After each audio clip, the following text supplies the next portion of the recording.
ค่ะหายใจลึกๆครับ ค่อยๆห้วน4 บรรทัดเองค่ะครับ3 บรรทัดเองครับพี่เบียร์หลอกนะครับ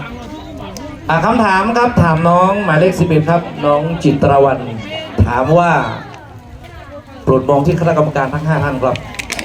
ถามว่าหากมีคนมาจดทะเบียนสมรสในงานดอกเสี้ยวบานในวันที่ 14 กุมภาพันธ์และมีคู่สมรสที่เป็น LGBTQ บวกมีบวกด้วยนะครับหรือการสมรสที่เท่าเทียมคุณมีความคิดเห็นอย่างไรถามอีกครั้งนะครับวนไปกับพวก LG นี่แหละนะครับหากมีคนมาจดทะเบียนสมรสในงานดอกเสี้ยวบานในวันที่ 14 กุมภาพันธ์และมีคู่สมรสที่เป็น LGBTQ บวกหรือการสมรสที่เท่าเทียมกันคุณมีความคิดเห็นอย่างไรน้องมีความคิดเห็นอย่างไรพร้อมแล้วเชิญตอบคำถามครับก็อยากขอบคุณสำหรับคำถามนะคะสำหรับหนูแล้วหนูคิดว่าก็ดีค่ะเพราะว่าจะทำให้เรารู้สึกว่าเร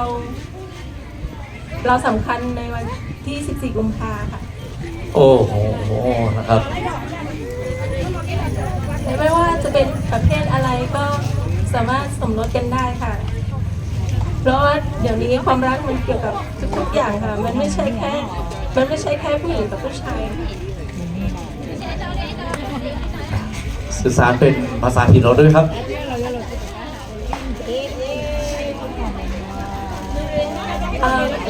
我叫做卢农药，古不茶的，感谢而且我有ป้อนเนี่ยอยู่ป้อนเนี่ยจีนิ่งอยู่จีนิ่ง感谢有啊是有啊，只要半年的之内呢，如果用下的，你我就有个些多按照半年的之内ซื้อนะว่าเจ้าจังหวัดลุโน่ครับขออนุญาตแท็กคำถามครับสมมติว่ามีเสีย1,000 ล้านมาขอหนู แต่เขาไม่ใช่ผู้ชายเต็มตัวเขาเป็นกระเทิงมาขอสมรสกับน้องจะตกโอเคหรือโอเคครับอยู่โอเคค่ะอยู่ที่เราค่ะว่าเขาจะดีกับเราไหมแล้วก็เขาจะรู้สึกว่าเราคุ้มค่าเรามีค่ากับเขาหรือเปล่าค่ะ1,000 ล้านนะฮะครับแสดงว่ารักไม่มีพรมแดนน้องตัดสินใจได้เองนะครับพี่ไม่ต้องน้องชงเองนะครับผ่านไปครับหมายเลข11ครับเป็นโจ๊กมีความสุขพบกับหมายเลขต่อไปครับหมายเลข12ครับน้องทิตินันน้องทิตินันแซ่ยาค่ะมาแล้วค่ะคำถามใกล้เข้ามาแล้วนะครับกับความสำเร็จกับค่อนข้างปลายแล้วนะครับคำถามป้อนข้อมูลตรงนี้ให้กับน้องทิตินันนะครับหมายเลข12ครับถามว่าการประกวดธิดาดอกเสี้ยวบานจะสามารถเป็นสื่อกลางในการอนุรักษ์และถ่ายทอดภูมิปัญญาของคนรุ่นก่อนสู่คนรุ่นใหม่อย่างไรจะช้าๆอีกครั้งหนึ่งนะครับถามว่าการประกวดธิดาดอกเสี้ยวบานจะสามารถเป็นสื่อกลางเป็นศูนย์กลางการอนุรักษ์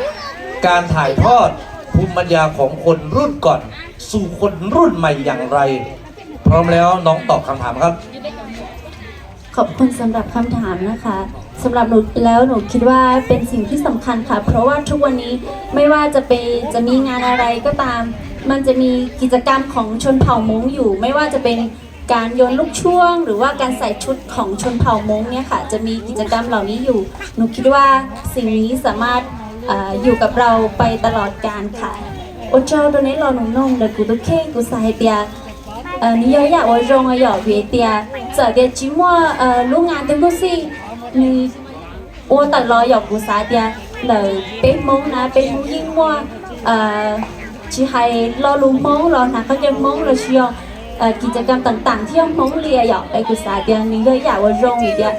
ทุกส่วนลูกงานเลยยิ่งมั่วจะมงน้อยอยู่ตัวอวดอีกกุศลเดียอยากน้อยอยากว่ารงอดจงดาวขอบคุณค่ะครับผมคำตอบที่ชัดเจนครับ ได้หมดถ้าสดชื่นครับทุกสถานการณ์ ค่ะ คำ ตาม ตอบ ด้วยค่ะสาวงามหมายเลข 13นางสาวศิวการสมดั่งใจค่ะ 13ครับลัคกี้นัมเบอร์ครับน้องสุดท้องน้องสุดท้ายนะครับในตำนานประจำปีนี้นะครับที่จะขึ้นเวทีชนเวทีคำถามสุดท้ายไม่มีข้อเลือกแล้วนะครับที่เหลือเป็นกระดาษว่างเปล่าหรือจะเปลี่ยนครับ ค่ะ คำถามสุดท้ายนะครับเป็นคำถาม2 บรรทัดครับจากคณะกรรมการ ถามน้องหมายเลขสุดท้าย น้องศิวการนะครับถามว่า คุณมีความคิดเห็นอย่างไรของการแต่งกายด้วยชุดมุ้งและเด็กยุคใหม่ในปัจจุบันและหากเด็กบอกว่า ผมหนูไม่ชอบใส่ชุดมุ้งคุณจะบอกกับพวกเขาอย่างไร เพราะอะไรอีกครั้งหนึ่งนะครับ ถามว่า คุณมีความคิดเห็นอย่างไรกับการแต่งกายของด้วยชุดมุ้งชุดวัฒนธรรม กับเด็กวัยรุ่นยุคใหม่ปัจจุบันนี้ ในปัจจุบัน และหากเด็กบอกว่าผมหนูไม่ชอบใส่ชุดมุ้งคุณจะมีวิธีการบอกพวกเขาอย่างไร เพราะอะไรพร้อมแล้วตอบคำถามได้เลยครับ ค่ะขอขอบคุณสำหรับคำถามนะคะ เด็กสมัยนี้กับในสมัยก่อนจะมีความแตกต่างกันอย่างมากนะคะ เพราะว่ามันอยู่ที่ช่วงระยะเวลาด้วยค่ะ สมัยปัจจุบันนะคะจึงเด็กสมัยนี้มักจะไม่ค่อยชอบใส่ชุดม้งเพราะว่าอาจจะมีเหล็กหรือว่าเครื่องประดับที่มีความหนักทำให้เด็กๆหรือว่าวัยรุ่นสมัยนี้เนี่ยมีความที่ไม่อยากใส่ชุดม้งเพราะว่ามีความรู้สึกว่าเกะกะแต่ว่าจริงๆแล้วเราสามารถทำให้เด็กๆเข้าถึงประโยชน์ของชุดม้งได้เพราะว่านี่จะเป็นการอนุรักษ์วัฒนธรรมของชนเผ่าม้งได้อีกทางหนึ่งเช่นกันก็คือการแปรรูปหรือว่าการนำดีไซน์ของชุดม้งนั้นไปตัดให้เข้ากับยุคสมัยปัจจุบันและปลูกฝังเด็กๆว่าสิ่งนี้หรือว่าลายผ้าปักเนี่ยเป็นลายที่สื่อถึงความเป็นม้งและเป็นการอนุรักษ์วัฒนธรรมและเราบอกข้อดีและก็ประโยชน์ของชุดม้งให้กับเด็กๆและวัยรุ่นในสมัยนี้ได้รับรู้ถึงประโยชน์ของชุดม้งทำให้เขาได้เปิดใจค่ะค่ะcũng rất cái giá rồi thầu đi no mà cho mình nhòa chỉ cho nhẹ náเขาจะmuốn là vì hay tia là giống mấy cái giá tia khẩu kế chỉ dùng ná để xí mà dù ở chỗ kia cho bây mong lý注重的choเขาจะนอให้เตียdùng lý trà rồi เราเด็กๆสมัยนอเที่ยอยู่ไม่รู้เป็นสื่ออยู่รอดีไซน์เสื้อผ้าก่อนก็เรายุคสมัยนอก็จะมีหยวต้องกระเชียเทียบประโยชน์ของเขาเจอมงหยอกเขาว่าจ้องดาวขอบคุณค่ะครับสุดยอดมากกว่าครับในคำถามในการโต้ตอบในอักขระในเรื่องหมายเลขนี้นะครับเพราะว่าเป็นชื่นชมเก่งทั้งหมายเลข1ถึงหมายเลข13ครับนี่คือการโต้ตอบทัศนวิสัยในเรื่องของสถานการณ์ยุคปัจจุบันนี้เป็นยุควัฒนธรรมผสมผสานกับเทคโนโลยีนะครับชื่นชมน้องหมายเลข1ถึงหมายเลข13ครับเราต้องก้าวไกลกับ IT ก้าวไกลกับด้านวัฒนธรรมอย่าลืมพื้นเพของสิ่งวัฒนธรรมณเวลาวันนี้นะครับในเรื่องงานเรื่องต่างๆเราก็เรื่องวัฒนธรรมแหละสำคัญที่สุดอย่าให้จางหายนะครับจากพี่น้องชาติพันธุ์ชนเผ่าไหนเราอย่าลืมอัตลักษณ์ของเราแม้แต่ชุดครับผมก็เป็นลูกครึ่งเหมือนกันครับคุณพ่อเป็นฝรั่งคุณแม่เป็นมะละกอครับผมก็เลยขอชุดนี้สมอย่างสมศักดิ์ศรีสมกับพลังงานและสถานการณ์เพราะผมรักผมชอบครับค่ะ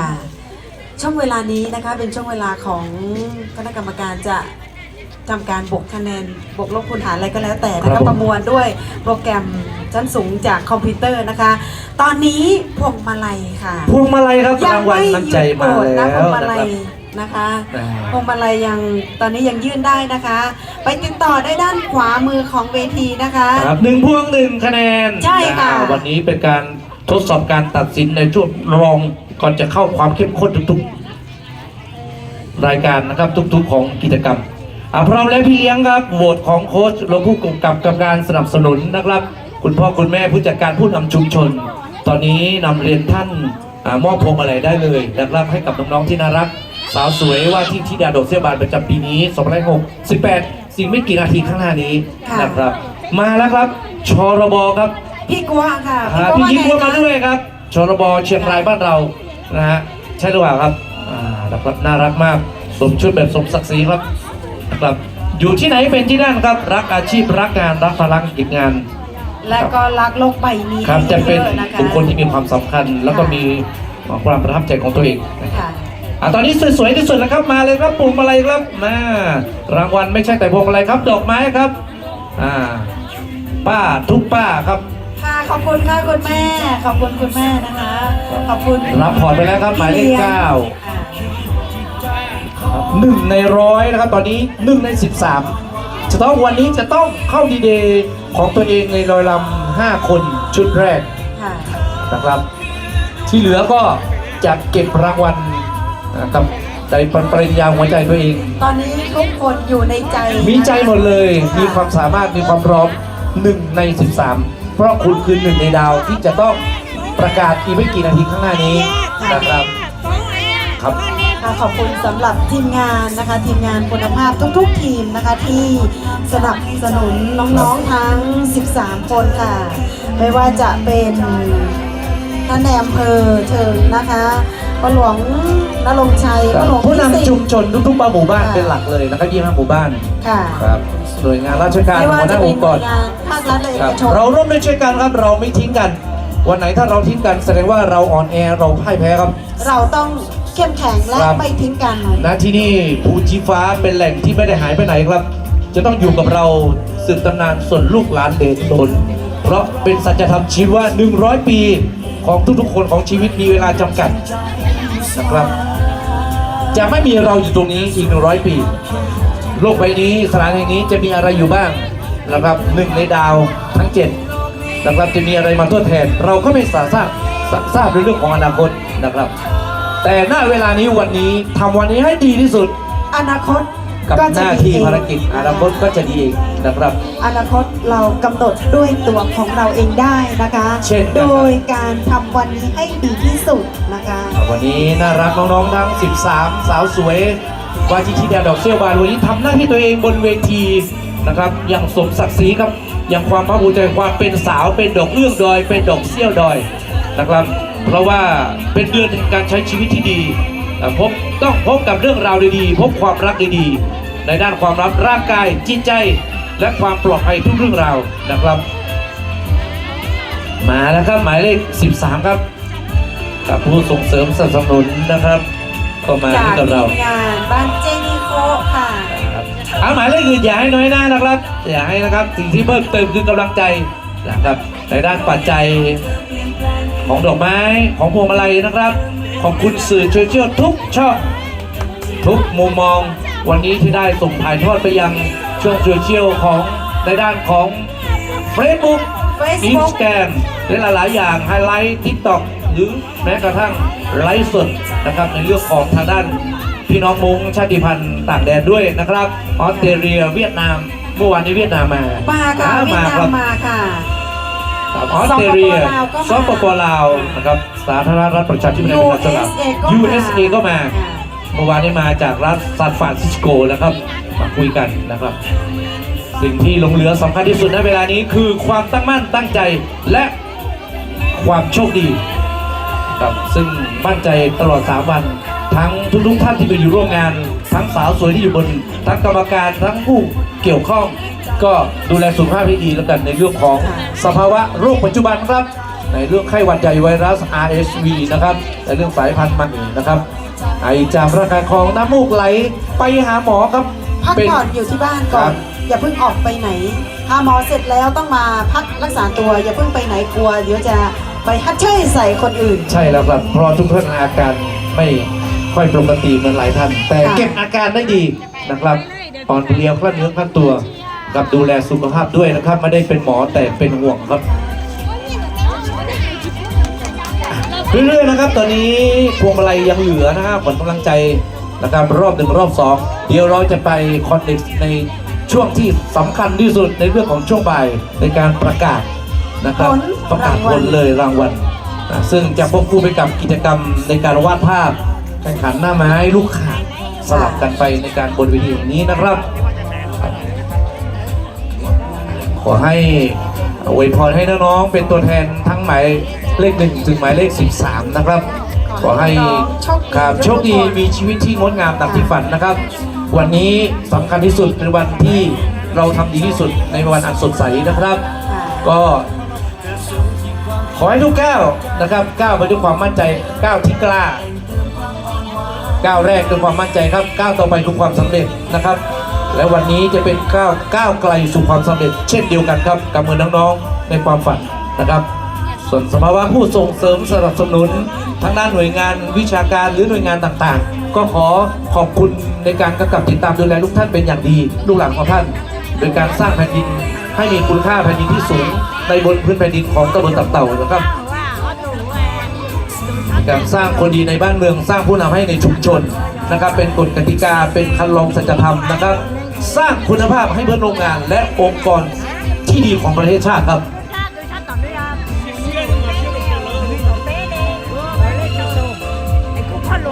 น้องเบียร์ครับเป็นคำตอบของน้องทั้ง 13 หมายเลขนะครับชื่นชมนะครับว่าเราไม่นึกไม่ฝันว่าเด็กยุคใหม่ก้าวไกลกับไอทีเนี่ย ถูกใจคำถามค่ะว่าถ้ามีเสียง เราอยู่ในโลกแห่งสังคมการเรียนรู้ที่ต้องใช้สติปัญญารวยๆมาขอแต่เป็น LGBTQ โอเคไว้ก่อนนะคะหนู LGBTQ นะครับไม่ใช่ LPG นะเป็นแก๊สนะครับไม่ต้องไปอันตรายช่วงนี้หน้าร้อนครับเจอ LG แถวข้างล่างเวทก่อนครับอากาศดูร้อนนะครับค่ะถือว่าเป็นยุคที่มาแรงนะคะสำหรับยุคของ LGBTQ นะคะหรือว่าเพศที่3นะคะถือว่าได้รับความสนใจจากมวลมนุษยชาติไม่ว่าประเทศไหนๆนะคะก็จะให้ความสำคัญกับเพศที่3เป็นอย่างมากนะคะครับรางวัลครับน้องๆที่เลี้ยงดูรางวัลของน้องด้วยนะครับตรงหน้าเวทีช่วยเก็บนะเก็บทยอยให้น้องด้วยนะครับอันนี้ก็ถือเป็นบุญภาวาสนาเป็นนิมิตหมายเป็นโชคชะตาครับนิมิตหมายที่ดีค่ะที่อยู่คนละทิศละทางต่างพ่อต่างแม่ต่างบ้านต่างภูมิลำเนาได้มาบรรจบพบกันบนเวทีแห่งนี้เวทีแห่งการแข่งขันนะครับเชื่อมันว่าการพบกันนี้มันคือเป็นสิ่งที่วาสนาน้องเบียร์นะการเป็นวาสนาถ้าจากกันแล้วครับวาสนาเหมือนกันจากกันคือโชคชะตาด้วยครับแล้วการกลับมาคือฟ้าลิขิตเราไปเจอกันนะครับสิ่งที่เป็นของเราอยู่บนฟ้าไม่ใช่ของเราหรือเป็นของเราคิดเป็นสัจธรรมนะครับตอนนี้ช่วงรีแลกซ์ในการรับรางวัลถ้าสิ่งที่เป็นของเรานะครับอยู่บนฟ้าปลายฟ้าก็ตกมาเป็นของเราเหมือนกับความหวังของน้องวันนี้ครับถ้าไม่ใช่ของเราอยู่บริเวณหน้าแข้งลำขาอยู่รองเท้าอะไรก็ไม่ใช่ของเราก็ต้องไปหวังนะครับฉะนั้นโอกาสได้เวลาเหมาะสมเสมอสำหรับรางวัลแด่คนช่างฝันและคนฝังปั้นความฝันให้เป็นจริงครับขอให้ตั้งใจจริงมั่นคงและมั่นใจนะคะหนูทำอะไรก็จะประสบความสำเร็จน้องๆทำอะไรก็จะประสบความสำเร็จเสมอค่ะผลลัพธ์ย่อมดีเสมอสำหรับความตั้งใจสำหรับคนตั้งใจนะคะชื่นชมเป็นฮีโร่เป็นเกอร์โร่นะครับเป็นท็อปของยุวชนรุ่นใหม่นะครับผมแอบชื่นชมนะครับในกับน้องๆของยุวชนรุ่นใหม่นะครับสิ่งที่หลงเหลือสิ่งที่จะปลูกฝังเป็นโค้ชเป็นครูคือพ่อแม่ครับวินัยอยู่ที่บ้านเป็นยังไงครอบครัวเป็นยังไงดูที่เด็กครับดูที่ลูกของท่านนะครับอากับกิริยาสังคมวัฒนธรรมชนเผ่าหมู่บ้านขอดูภาวะความเป็นผู้นำวันนี้13สาวงามผ่านการกรองเชียร์และในอย่างดีขึ้นบนเวทีครับตั้งแต่วันแรกเลยนะคะจะเห็นได้ว่าวันแรกเรามีระเบียบการประกวดมีขั้นตอนการประกวดนะคะที่คัดสรรที่ถูกคณะกรรมการที่คัดสรรแล้วก็กำหนดมาเป็นกฎระเบียบเลยว่าต้องมีขั้นตอนที่1 2 3ยังไงขั้นตอนที่1แนะนำตัวเองต้องมีน้ำเสียงต้องพูดภาษาเป็นต้องพูดได้ต้องฟังเสียงออกนะคะเสียงต้องชัดต้องมีความเชี่ยวชาญในด้านภาษาในการพูดในการเปล่งอันดับที่2นะคะมีความรู้ความสามารถนะคะอันดับที่3ต้องมีปฏิภาณไหวพริบดีทั้งนี้ทั้งนั้นรวมแล้วต้องมีบุคลิกภาพต้องมีรูปร่างหน้าตาที่เหมาะสมต้องเป็นธิดาที่สมเกียรติที่สุดของดอกเซี่ยวบานของเรานะคะค่าคู่ควรนะครับคุณค่าที่คุณคู่ควรนะคะสมมงค่ะถ้าข้างๆการครับเอาไว้ทั้ง13หมายเลขหมดเลยครับเป็นตัวแทนที่ดาดอกเซี่ยวบานเลยมาได้ไหมครับตอนนี้ท่านใช้สมาธินะครับทีมงานคณะกรรมการทั้ง5ท่าน ห้ามรบกวนนะครับ เพราะว่าคะแนนจะผิดเพี้ยนนะครับนี่หมายเลขรอยยิ้มให้ 1,000 คะแนนครับใช่หรือเปล่าครับครับ มา เป็น เป็น ศาสต 1 ร์ คะแนนนะคะ ครับทุกอย่างมีศาสตร์และศิลปะคือการยิ้มกับการเป็นผู้นำครับขออนุญาตช่วงนี้ช่วงแทรกลิปปิ้งหน่อยนะครับขออนุญาตประกาศนำเรียนครับรถทะเบียนเบนซ์ของใครไม่ทราบนะครับมีบุคลากรคนดีสีบนดอยแล้วเก็บไว้ให้นะครับครับมีกระดิ่งเตือนสัญญาณด้วยครับแต่ไม่ได้เตือนสัญญาณเจ้าของรถครับตกบริเวณหน้าเวทีนะครับให้มารับด้วยนะครับ มีกุญแจรถมอเตอร์ไซค์แล้วก็กุญแจบ้านกุญแจตู้เซฟตู้อะไรเต็มไปหมดลย เข้าบ้านไม่ได้แน่นอนแล้วครับ ค่ะ ถ้าใครทำตกหรือว่ารู้จักก็มารับได้นะคะ ครับให้มารับด้วยนะครับที่ข้างๆของฝ่ายทะเบียนนะครับกับรางวัลไม่มีแล้วขอรอยยิ้มครับไก่9 ตัวค่า9 ถังครับเงินอีกกี่เที่ยบาทนะครับ พูดเล่นนะครับอ่ะสรุปกันไปครับอันนี้หมายรถนะครับทะเบียนรถนะครับรถจักรยานหรือรถเครื่องนะครับน้องเบียร์ครับต่อจากนี้ไปรางวัลหมดหรือยังครับหรือยังจะทยอยสนับสนุนอยู่ขอบคุณไปยังผู้สนับสนุนทุกท่านด้วยนะครับด้วยใจจริงนะครับในเรื่องของการ ให้ความร่วมไม้ร่วมมือ ครับในการให้การสนับสนุนและซัพพอร์ตในเรื่องของขวัญและกำลังใจน้องๆทั้ง13สาวสวยวันนี้นะครับไม่ว่าจะเป็นนโยบายหลักของกรมการปกครององค์การบริหารส่วนจังหวัดอำเภอเทิงและหน่วยงานองค์กรทั้งนอกและในที่ได้ให้ความสำคัญและส่งเสริมวันนี้นะครับให้งานสำเร็จรุ่งเรืองไปด้วยดีในวันที่3นะครับ ค่ะ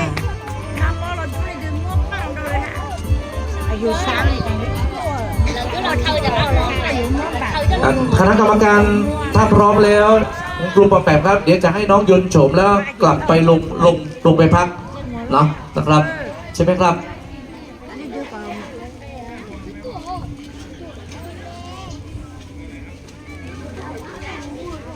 พี่เลี้ยงนะครับพี่เลี้ยงขอเวทีช่วยดูรางวัลของน้องด้วยนะครับพวงมาลัยหายได้แต่ปัจจัยเงินห้ามหายนะครับของน้องแต่หมายเลขนะครับชื่นชมนะครับวันนี้สละสลวยครับในเรื่องของชุดวัฒนธรรมครับน้องเบียร์ครับไม่เคยพบในเรื่องวันนี้นะครับเพิ่งจะเห็นความสวยงามความคลาสสิกความบูรณาการของน้องๆโดยเฉพาะชุดเหลือง เมื่อกี้มีคำถามเกี่ยวกับชุดมงด้วยนะคะ ว่า ใช่ไหมคะ ใช่ครับ ว่ามีความรู้สึกยังไงมีความคิดเห็นยังไงเกี่ยวกับ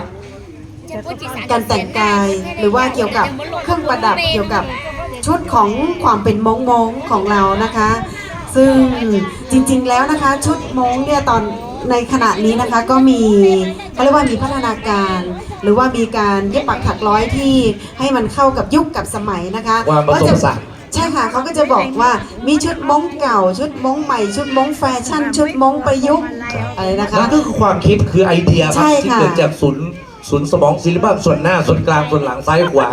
มันประจุพบกันถ่ายทอดทางสมองสู่หัวใจ ในเมื่อนะคะยุคสมัยเปลี่ยนไปนะคะชุดมงก็จะ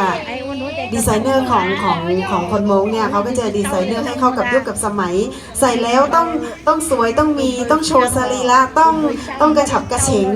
ดูแล้วต้องสง่างามนะคะนี่ก็เป็นอัตลักษณ์ของความเป็นมงค่ะ ครับในส่วนของผมเองผมชื่นชมตัวเด็กน้อยๆต้นกล้าการศึกษาครับเด็กนักเรียนครับนะครับใส่ชุดโม้งบนดอยนี่สบายมากในวันศุกร์นะครับในวันวัฒนธรรมแต่ข้างล่างบอกว่าคุกคักโอ้โหคุณใส่ไม่ได้ผมร้องครับเขาร้อนนะครับร้อนเพราะว่าบรรยากาศคุณพ่อแปมก็เจอนะครับคุณทุกคนครับใส่ก็ให้เหมาะสมใส่ชุดแบบเหมือนกับหมายเลข 1ครับชุดเพียวลมแบบเซ็กซี่อ่อนหวานนี่เป็นชุดที่ปรับลายในความอ่อนหวานปรับสภาพได้ทุกสภาพนะครับทุกชุดด้วยนะครับแต่อย่าลืมชุดดั้งเดิมของเผ่าวัฒนธรรมของเรานะครับเสร็จสับแล้วนะครับตอนนี้ได้รับการรายงานจากแจ้งพรจากน้องฝ่ายทะเบียนบอกว่าเดี๋ยวน้องจะเดินคลอเพลง1 ใน 100แล้วลงจากเวที แล้วเดินไปหน้าเวทีให้คณะกรรมการประชิดติดตัวดูในตาต่อตาฟันต่อฟันแบบใกล้ชิดที่สุดเพราะว่าวันนี้คณะกรรมการศาลท่านลืมเอาแว่นมาครับผู้เล่นนะครับลืมเอาแว่นมาก็จะดูตัวจริงเสียงจริงรอยยิ้มจริงและหัวใจจริงๆของน้องๆทั้ง13ท่านด้วย3 สาวสวยด้วยพร้อมแล้วเพลงปล่อยเพลงมาแล้วก็